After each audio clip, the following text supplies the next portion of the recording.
If Contra and the meat grinder had a baby, it would look a lot like Iron Meat on the Switch. This retro-styled run-and-gun arcade shooter, it's a throwback to the glory days of brutal, unforgiving action games. It's the kind of experience that doesn't care about holding your hand.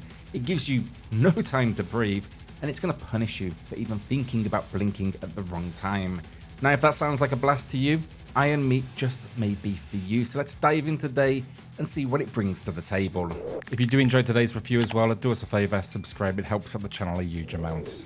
Story-wise, Iron Meat doesn't dive too deep, its arcade roots keep the focus elsewhere. That said, it sets the stage effectively, and as you progress, you'll notice nods to the escalating chaos in the background of the stages, pushing that narrative forwards.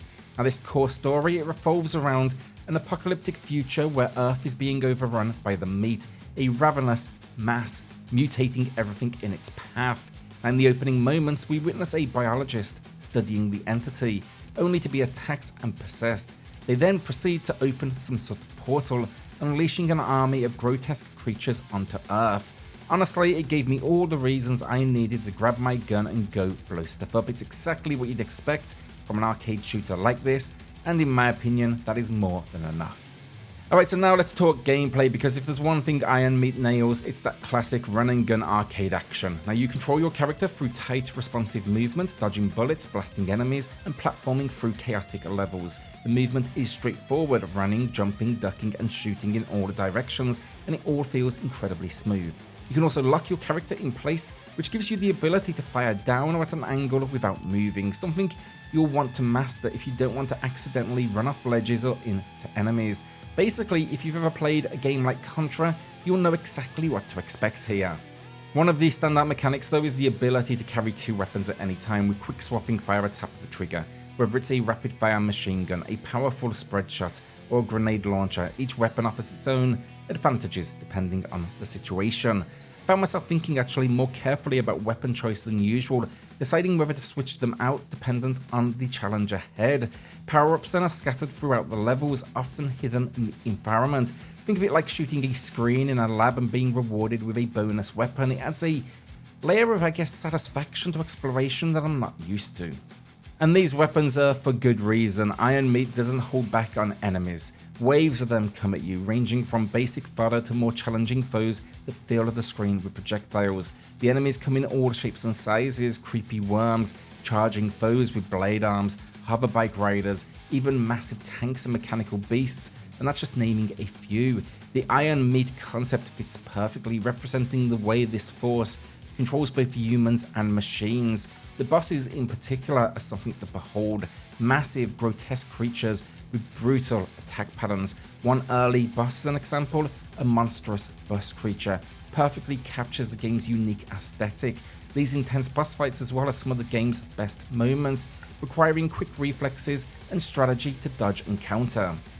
When it comes to gameplay then, you're going to be facing off against 9 levels in total, and my first run took a couple of hours, maybe 2.5 hours, and that's because Iron Meat doesn't hold back when it comes to difficulty. Now there are 3 settings, easy, normal and hard, but even on normal, which I played, the game is still a tough ride. The main difference it seems between difficulties is the number of lives you get, 30 on easy, 16 on normal and 8 on hard.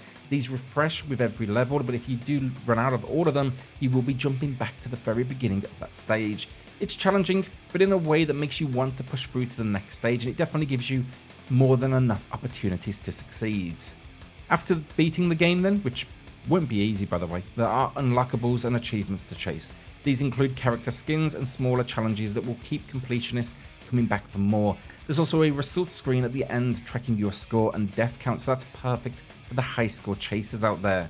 One final thing worth mentioning then is that Iron Meat supports local 2-player co-op. Now I didn't get a chance to try it, but I can see this being a big selling point for many players. It's going to be perfect for those classic gaming sessions where you and a friend team up to blast through waves of enemies, just of course make sure they're going to be up for the challenge.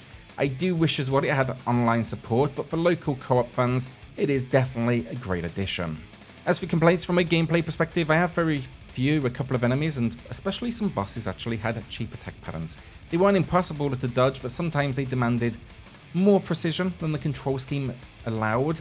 That said though, the controls worked great for me personally for the majority of the experience, and for those interested, the game actually supports full controller mapping from the options menu. It's definitely a nice touch for those who want to customize their setup, and yeah, these tricky moments, they were rare, and overall, Iron Meat delivers on its promise of retro run and gun fun almost perfectly.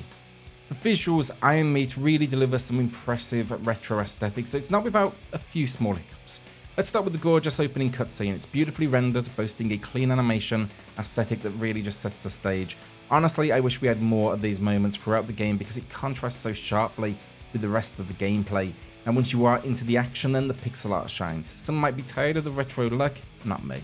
Love it, especially when it's done this well. The level of detail here is stunning, with locations clearly being overtaken by the meat monster. You can see this entity like worming through the landscape, wrapping everything in its path. It gives a real sense of almost decay. The enemies then are just as impressive, grotesque in all shapes and sizes, and they feel like a legitimate threat. There's also no shortage of gore either. Enemies don't just fall down here when they die, they explode. And believe me, some of them are downright nightmare fuel. There's a real variety in enemy designs generally, and the creativity there continues into the boss encounters as well. I think giant snakes meshed with helicopters, or a monster with a bus for a head. It seriously is impressive. The weapons then, seriously impressive too, with clear neon-esque bullets making it easy to understand their spread and damage. Plus, there's actually a retro filter option in the settings for those who want that classic curved CRT vibe with scan lines. Now, it's not on by default, but it's a nice touch for anyone feeling nostalgic. This said then, on visuals, it's been extremely positive, but there are a couple of issues in my opinion. Some enemies are so small that they can sneak up and get cheap hits, often hiding behind the exploding blood of your previous foes. I found myself getting caught out by them a few times. Also, when you pick up a new weapon, a large image of it appears in the lower left of the screen. That looks fantastic, but on a few occasions it obscured my view of the battlefield, and I ended up getting hit by tiny enemies hiding behind that weapon display, which was definitely a little frustrating. The audio in Iron Meat then is exactly what you'd hope for in a retro-inspired run-and-gun shooter. The sound effects are suitably old school, with satisfying weapon sounds, booming explosions, and distinct enemy attack noises that fit perfectly with the game's nostalgic aesthetic. But the real standout is the music. The metal soundtrack absolutely cranks up the intensity, and it elevates the overall vibe of the game. It just keeps your adrenaline pumping, and honestly, I couldn't have asked for a better fit for the chaos unfolding in front of me.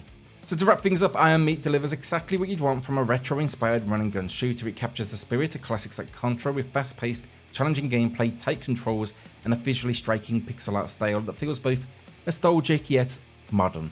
Sure, there are a couple of small complaints. A few enemies are a bit too sneaky for their own good, and the weapon HUD can obscure the action at times, but these are minor compared to everything the game gets so right. With its killer metal soundtrack, intense boss fights, and smooth, responsive combat, Iron Meat is for sure one for fans of the genre. In fact, I think, personally, it's better than the recent Contra that hit the Switch. So yeah, look, if you're into hardcore old school arcade action with a modern twist, this one's definitely going to be worth your time. And today I'm going to be giving Iron Meat a great 8 out of 10. So will you be checking this one out? Let me know in the comments. With that, hit subscribe, join us here for daily Switch content, and I'll see you all on the next video. Thanks everyone.